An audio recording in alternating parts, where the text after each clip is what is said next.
say that I'm retired because fighting's in my blood.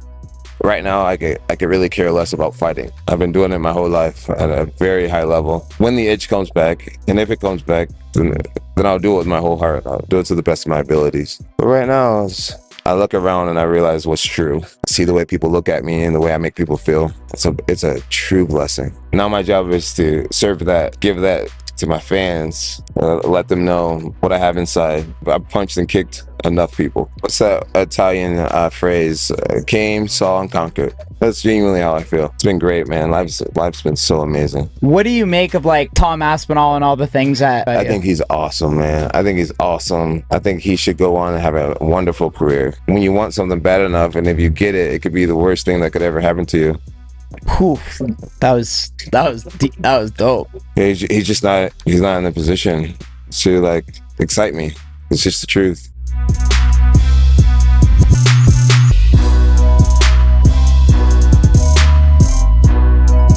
So right now it's time to strip him.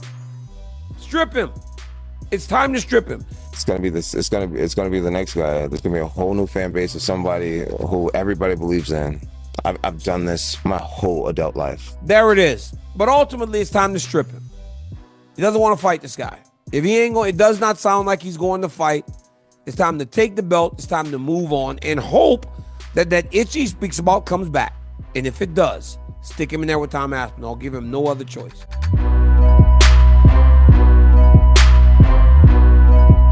Him having a belt and him refusing to fight Aspinall, it just halts the division. It makes it impossible for any of us to have any future projections. Like, how can I project when who knows who's got the real belt, who's got the undisputed belt?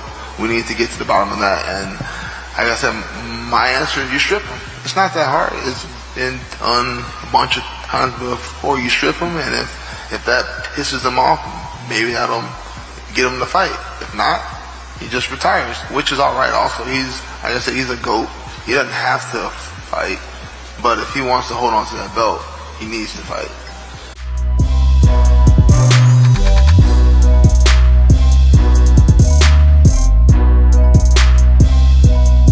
But Usman, if you listening to this, I want to work with you, man. You know, I want to learn from the person that beat me.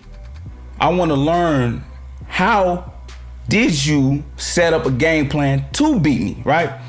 Because a lot of fighters, you know, as soon as they lose to somebody, oh man, I gotta get that back. Man, I need that. No, rematch. Like, nah, that. I got my opportunity and I f***ed it up. Now let me see what Kamaru Usman, what he knew about me that I ain't know about myself, and I can close that hole so the next motherfucker don't do it. And I'll be so honored, I'll be so privileged, man, to work with you and work with Trevor Whitman. You know, I think you guys are some of the best in the world. And yet again, myself and my brother Edric Dillard, who is also my head coach, we can learn a lot from.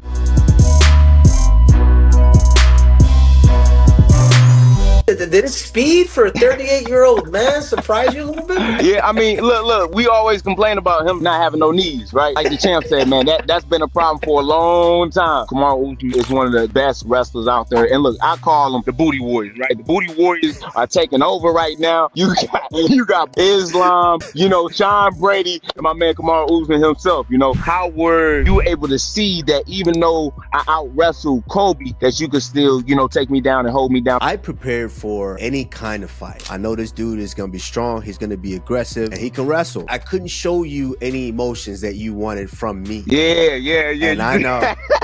I can tell all week. You didn't react to nothing I was saying on the ground, bro. Like, and I was trying to get that emotional reaction out of you. The only person that was getting frustrated was me. I think I kind of swung out a little bit, and you shot a beautiful double leg, bro. I ain't gonna lie to you. With you not having no knees is crazy, because I mean, you launched yourself like Superman, and I feel right.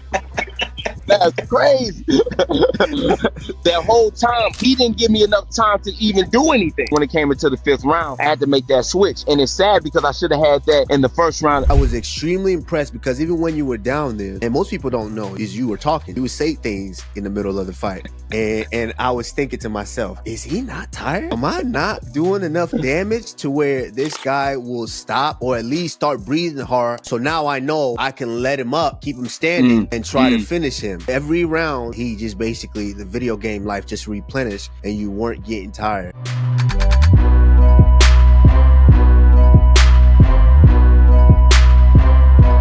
I'm not thinking about what money could be made. I'm thinking about this guy going out there and proving that I'm still one of the best lightweights. A lot of people have written me off. A lot of people have forgotten about me, and a lot of people have doubted me, and it's time to shut them up. Obviously, I know you switched divisions, but at your absolute peak, there's a reason why guys like myself would say you were the future of the division.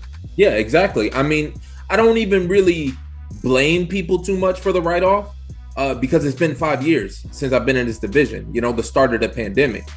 For a lot of people, the start of the pandemic feels like a lifetime ago, you know? And not only that, but this sport has grown so much that there's been so many new fans that have come in since the pandemic that don't remember 2017. They don't remember 2018. They don't remember 2019. So it's time that I make my stamp and I remind them who I am. Let's kind of like wrap up what this like last year and a half has been like for you. Yeah, it's been kind of crazy. You know, I've been begging for a fight for over a year now. My knee has been healthy for at least the last 6 months, and I've been ready to fight. The GFL thing was you know, a crazy debacle. I've been with them for 6 months now. I gave them guys 6 months of my life for me to sit on the sidelines. It wasn't something that I was interested in. Before I even signed with them, I tried to do everything in my power to make sure that they understood that and that wasn't going to happen, that I wasn't just going to give up 6 months of my career. And, you know, sometimes these things don't really happen, especially in MMA. You know, these other promotions and these other promoters don't necessarily know what they're doing. They don't necessarily make the right choices all the time. And that's what happened.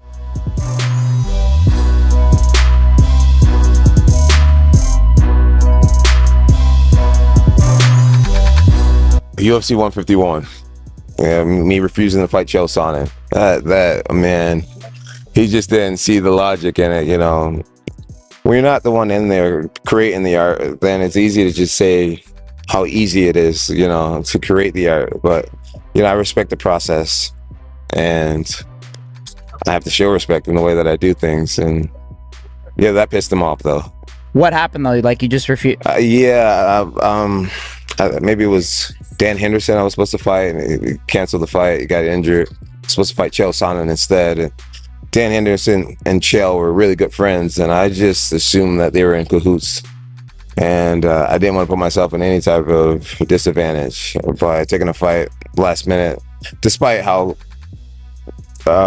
above people perceive that I was. I just humility and respecting the process tells you to put in the time, which was great. It was all divine because I ended up getting to coach against Chael Sonnen at the Ultimate Fighter and then fighting him, and it was amazing. That's crazy. Absolutely amazing. I like talking about Chael Winston just because he's such a bitch.